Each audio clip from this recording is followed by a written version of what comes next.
So how's the fight week been for you? Miami, Florida, Bellator.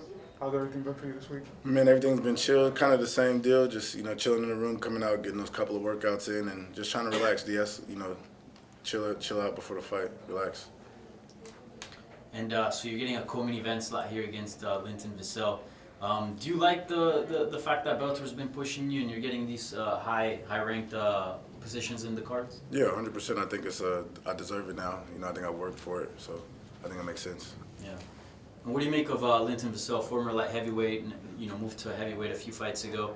What have you made of his recent fights? I think he's on a 2-fight winning streak now. Are you impressed with what he does? Yeah. I think he's a good fighter. You know what I mean? He knows where his advantages are, and he tries to use them to his best. And he's a veteran. He's been around for a while now. He's had 30+ fights. So, no, he's a good fighter. Yeah. And he says that you don't use much of your wrestling, even though you have a big wrestling background. You mainly strike. Why is that? Do you feel also like you don't utilize your wrestling too much, or you feel like maybe he's misreading it? Did you watch my last few fights? They were all finishes from the top position from wrestling. So I don't really know. I mean, I think he's probably just talking about him knowing me personally, so he knows that when I'm in practice, I'm trying to execute more striking because I know that's where my biggest hole is. You know what I mean? I'm trying to catch up with all those techniques and really get my striking to where my wrestling is at. So it's not that I don't use my wrestling. It's just that I was more focused on trying to learn my striking and get that up better. So, no, I mean, I just think he's only seeing what I choose to work on. That's all it is.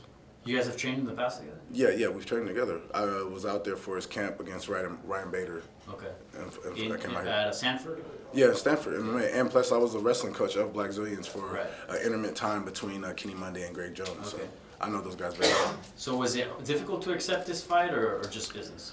No, it's just business. We have the same manager, and me and Linton are close friends. We talk and text and stuff all the time. So it's not like it was no animosity or anything. It just came to this point where it's like, man, we both want the title shot. I'm 4, he's 5. It's like kind of makes sense for us to get that next step, and that's all it is. Where do you think this fight puts you in the rankings? Straight up title shot or? Who knows? Honestly, you never know. But with Fader now being in the mix, Bader having to come back now and defend his title, we'll pretty much know what's going to happen at the beginning of next year see who Bader fights for his first title contention coming back, and I think that'll start getting things going a little bit more in the upper of the top half of the rankings. Did you need to have a conversation, or did you guys have a conversation with Linton before sort of agreeing to the fight? Like, hey man, to sort of clear things up? We when I was already moving through the rankings coming up, that we had already talked to our manager about it. All kind of sat down and was just like, hey, let's not push this fight until it's a title contention, until it is preventing one of us to get into a title, and then let's make it happen. Until then, it didn't really make sense for us to have to fight.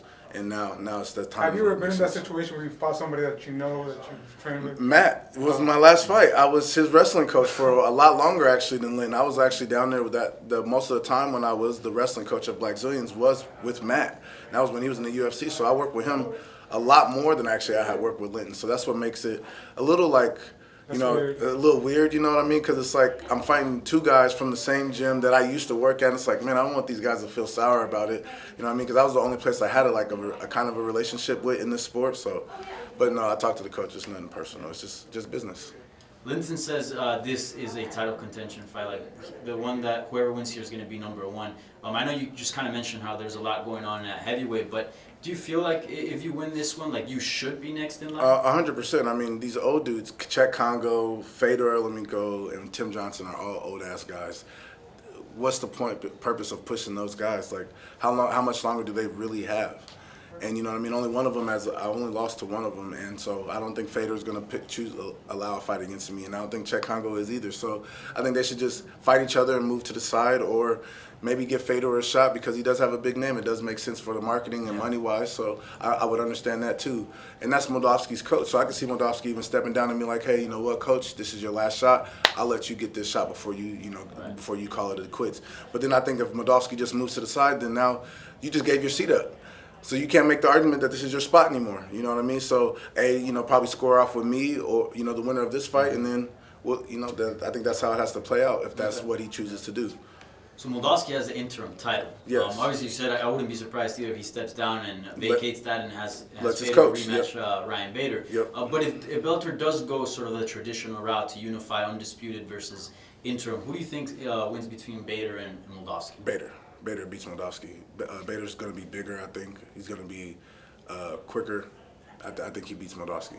You feel like he's the guy to beat at heavyweight? Obviously, the champion. Yeah. I think he's going to beat him. I think because when I look at them, what really makes me say that is when I saw Moldovsky go against Tim Johnson, I expected Moldovsky to get a takedown and control the fight there. He couldn't execute a takedown. If you couldn't execute a takedown with Tim Johnson, you're not going to be able to execute one with Ryan Bader. So if Bader gets on top of you, you're done. You're going to have it's going to be a long night. So that's where I kind of see that playing out, is Bader going to be able to out-wrestle Moldovsky and take him down and control him. Prediction? How do you envision the fight going? What's best? With me winning? I really don't know, you know what I mean? I'm just going to try to control the fight. I think I have a lot of advantages, so I'm going to use those to my best and then execute. Look for the knockout, look for the finish. Thank you. Best of luck. Thank you.